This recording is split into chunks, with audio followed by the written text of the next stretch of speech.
닥터박, 병원에서 태어난 아기가 많겠어? 죽임당한 아기가 많겠어? 전 당연히 태어난 아기가 많겠죠. 말씀을 드렸더니 아니라는 거예요. 그 당시만 해도 태어나는 아기보다 2배 이상의 아이가 오히려 병원에서 죽임을 당한다는 그런 참 끔찍한 말씀을 제가 듣게 되었습니다. 자네가 의사가 되어서 살릴 수 있는 환자보다, 생명보다 훨씬 더 많은 생명을 살릴 수 있을 걸세. 이런 말씀을 해주셨는데, 낙태나 인간복제나 또는 안락사나 자살을 나 스스로 시도할 수 있다고 생각하는 것이 바로 이 잘못된 이 생명 결정권을 인간이 가지고 있다고 생각하는 그 잘못에서 일어나는 일이 아닌가 싶습니다. 하나님이 우리에게 주신 것은 생명권이지 결코 생명 결정권이 아니라는 사실입니다.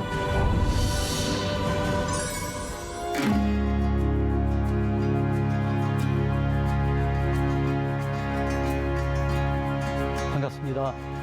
저는 샘병원 미션 원장 박상은입니다.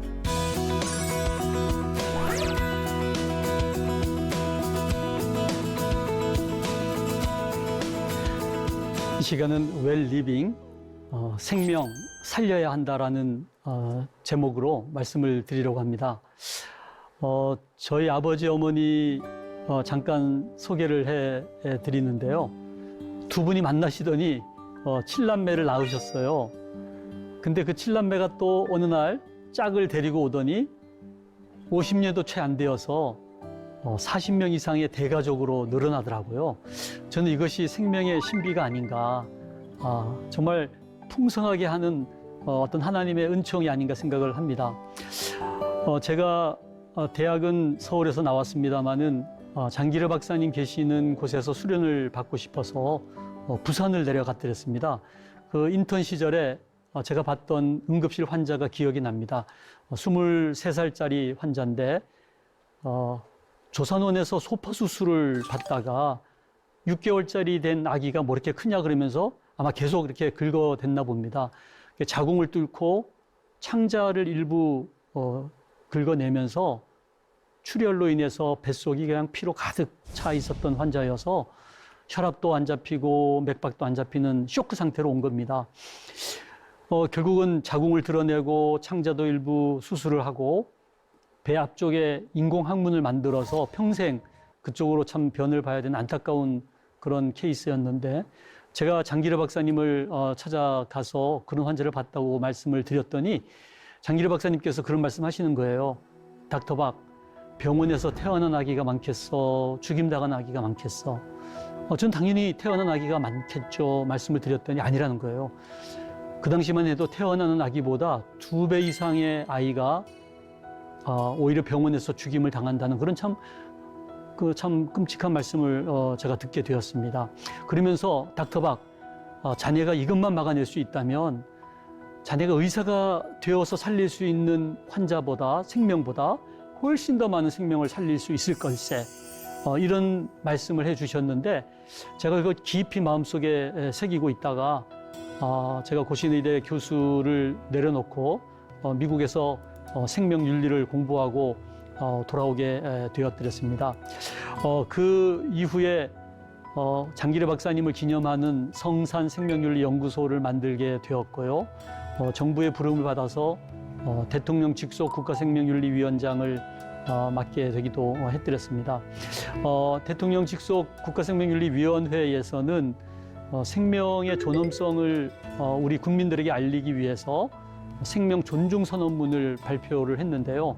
이 안에는 하나님께서 얼마나 생명을 소중히 여기는지 그 가치에 대해서 상세하게 설명을 한 그런 선언문이 되겠습니다. 우리가 살아가는 이 시대를 보면은 왜 폭력의 시대라고 얘기하잖아요. 근데 그 폭력에는 두 종류의 폭력이 있어요.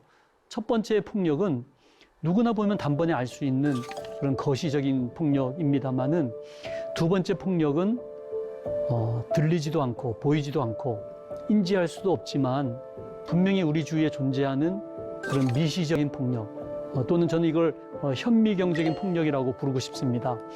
보시는 것처럼 9.11 테러나 요즘 우크라이나 전쟁, 이런 끔찍한 테러나 전쟁은 거시적인 폭력이라면 동전보다도 작은 크기의 인간에게 가해지는 폭력은 미시적인 폭력이라고 할 수 있겠죠.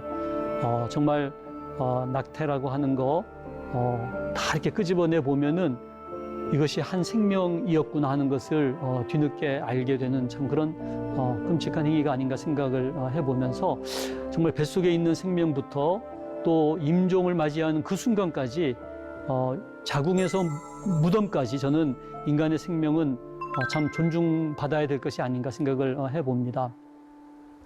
우리 시대의 이 21세기의 소위 그 미래의학이라고 하는 것은 너무나 정말 우리에게 희망을 주는 그런 것으로 가득 차 있습니다마는 자칫 이것을 우리가 과학주의 또는 물질주의에 휩싸여서 우리 인간의 어떤 쾌락과 인간의 어떤 안락함만을 위해서 추구해 나간다면 자칫 과학이 하나님 놀이가 되지 않을까. 그래서 때로는 우리가 과학을 발전시켜야 되지만 어떤 점에서는 우리가 더 할 수 있겠지만 과학의 발전을 또 우리가 절제하면서 생명의 소중함을 또 지켜내야 될 그런 지점도 있다는 거죠. 그래서 이 과학과 의학의 발전을 정말 하나님이 허락하신 어떤 그 생명의 소중함 그 테두리 안에서 우리가 발전시켜야 되는 것은 아닌가 이렇게 생각을 해봅니다. 우리가 유전자를 가지고 있는데요. 인간의 유전자가 31억 개거든요. 근데 그 31억 개의 유전자를 다 조사했던 게놈 프로젝트라고 있었어요. 그 프로젝트의 책임자가 이 프랜시스 콜린스라는 유전학자이신데 이분이 그 프로젝트를 완성하고 나서 쓴 책이 The Language of God, 신의 언어라는 책인데요. 유전자를 다 분석해 봤더니 이것이 하나님의 말씀이더라 하는 결론을 내리게 된 거죠.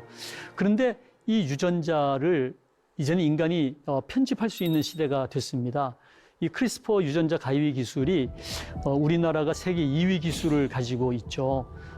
이것을 난치병을 치료하는 데 사용하면 좋습니다만은 때로는 이것을 어떤 상업적으로 또는 인간의 어떤 이기적인 목적을 위해서 더 예쁘고 더 똑똑한 사람을 만들어내기 위해서 만일 이 기술을 사용한다면은 이 세상은 걷잡을 수 없는 혼란 속에 빠지게 되지 않을까 생각을 해봅니다.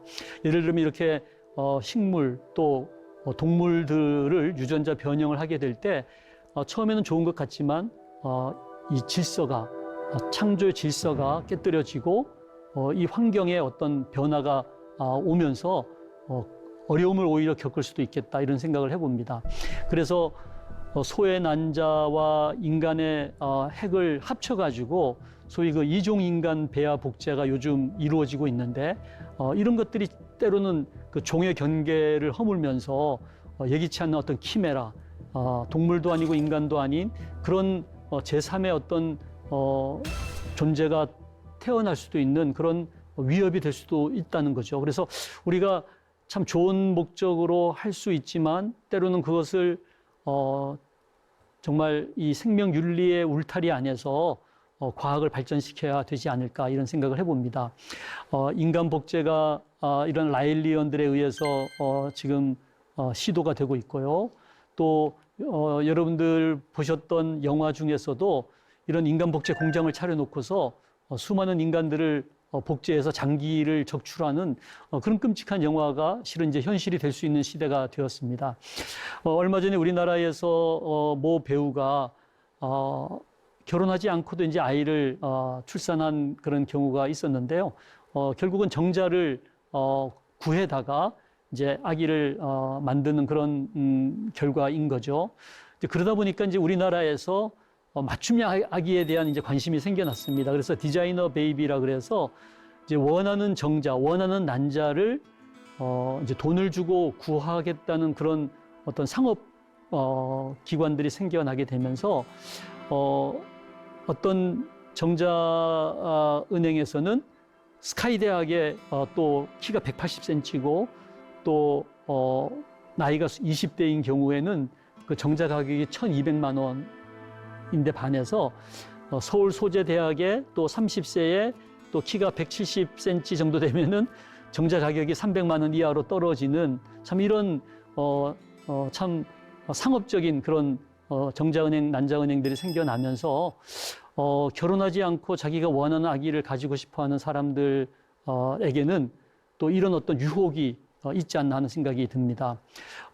그랬더니 이제 남성들도 우리도 결혼하지 않고 아이를 가지겠다. 그러면서 이제 대리모를 활용한다든지 아니면 인공 자궁 기술을 활용해서 이제는 염소나 이런 인간까지도 인공 자궁에서 태어난 실험이 성공을 했거든요.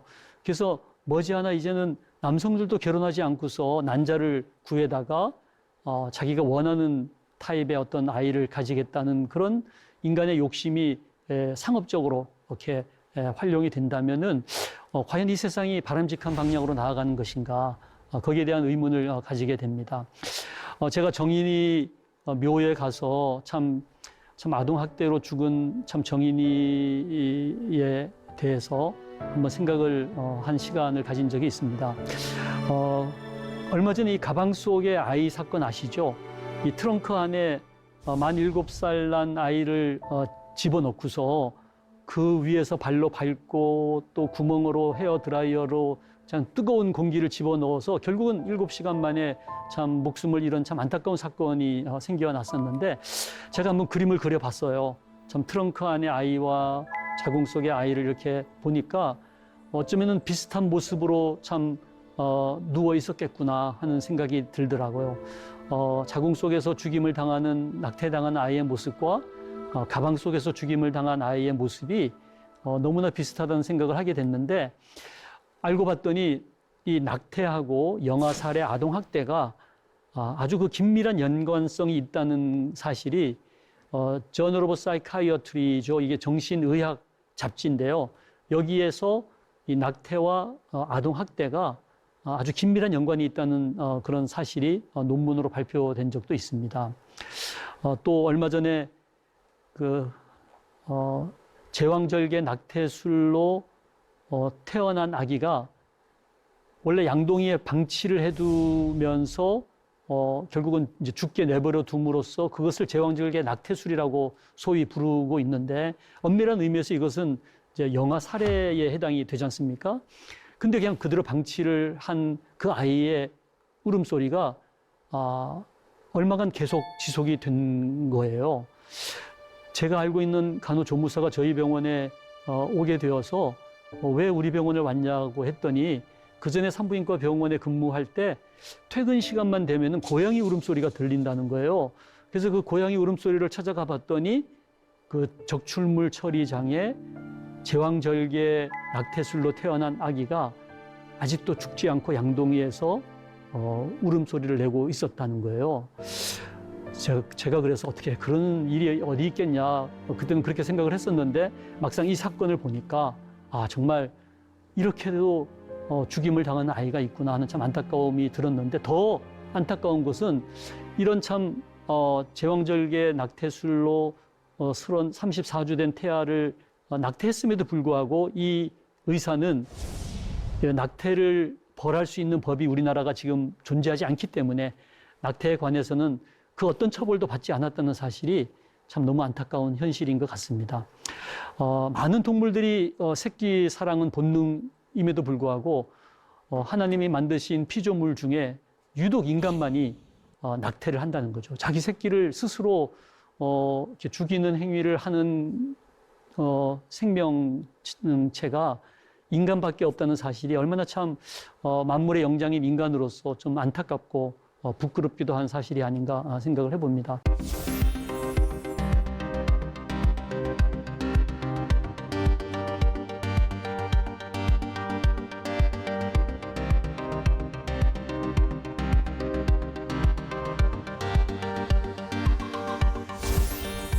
인간은 누구나 누려야 될 세 가지 권리가 있습니다. 생명권, 건강권, 행복추구권.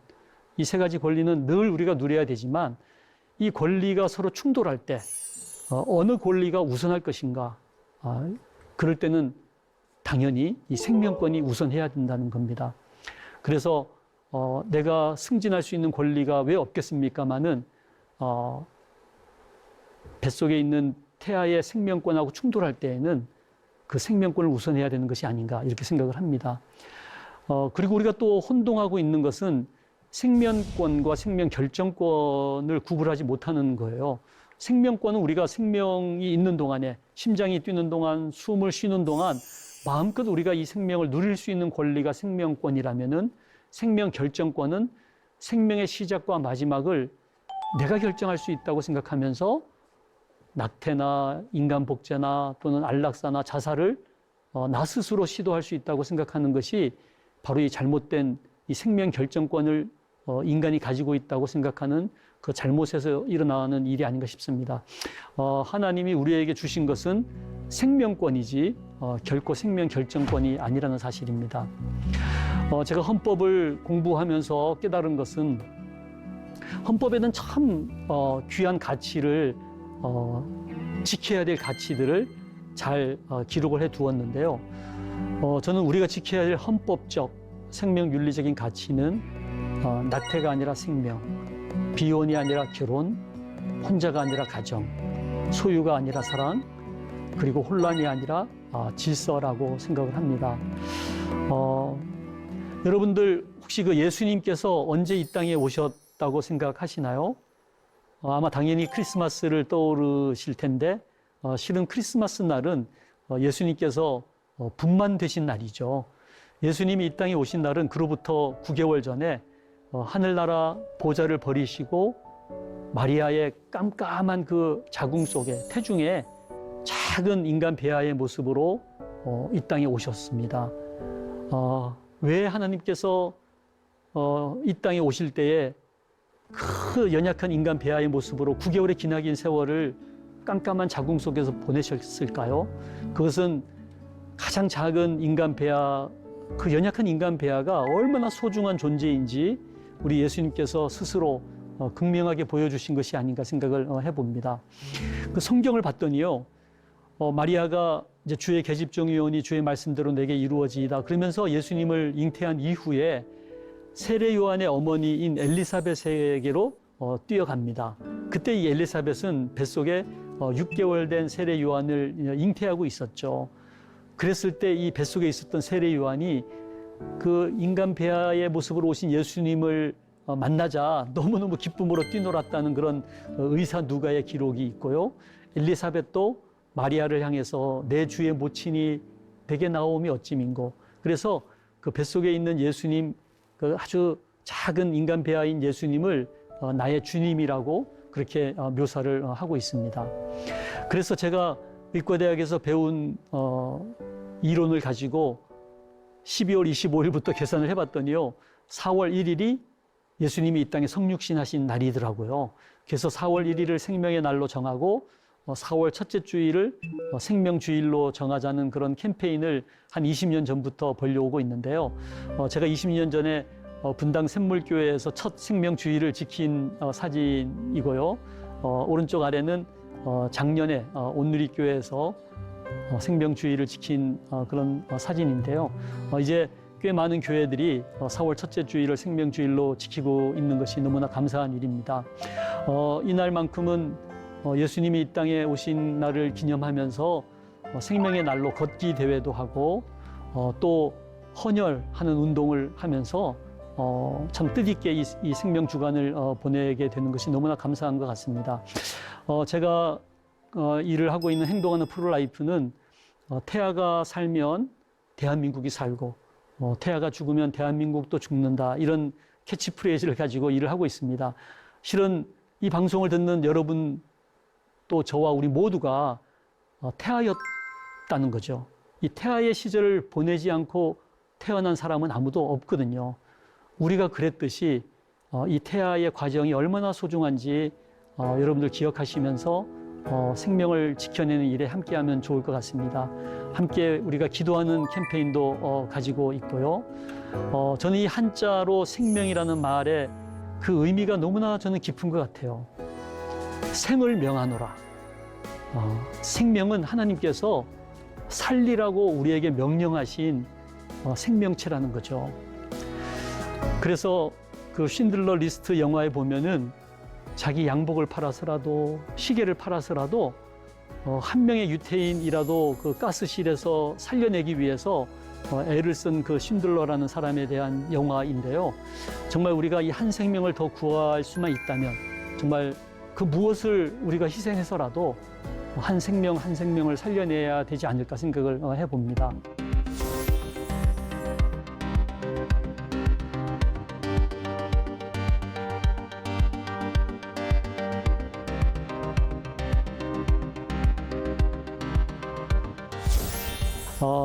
저는 남성으로서 이런 회개 기도를 드리게 되었습니다. 정말 가부장 제도 속에서 나도 모르게 행한 남성으로서의 어떤 남용된 권력 이런 것들에 대해서 회개를 하고요. 또 가정에서 또 데이트 중에 남성이랍시고 우리가 폭력을 행한 것들에 대해서 회개하고요. 또 우리의 그 사회 구조가 아직도 그 남성의 어떤 그 우월주의가 팽배하고 있는데 그런 우월주의와 또 여성을 나도 모르게 비하했던 부분에 있어서 회개를 하게 됩니다. 또 여성이 임신과 출산을 한다면 적어도 피임과 양육은 남성이 해야 될 역할임에도 불구하고 남성으로서 피임하지 않고 여성에게 이것을 떠맡기면서 또 낙태도 하게 하는 그런 잘못을 우리 남성들이 하게 된 것에 대해서 회개하고요. 여성을 동등한 인격체로 사랑하지 않고 나의 어떤 쾌락의 수단으로만 생각했던 그런 죄를 회개하게 됩니다. 혹시 여러분들도 남성으로서 또 여성으로서 작은 생명에 대한 우리의 의무를 다하지 못한 것이 있다면 생명을 정말 생명으로서 존중하지 못한 부분이 있다면 우리 주님께 회개하고 또 이후의 삶에 있어서는 정말 생명을 사랑하고 생명을 지켜내는 일에 우리가 모두가 나서면 좋겠다는 생각을 해봅니다. 감사합니다.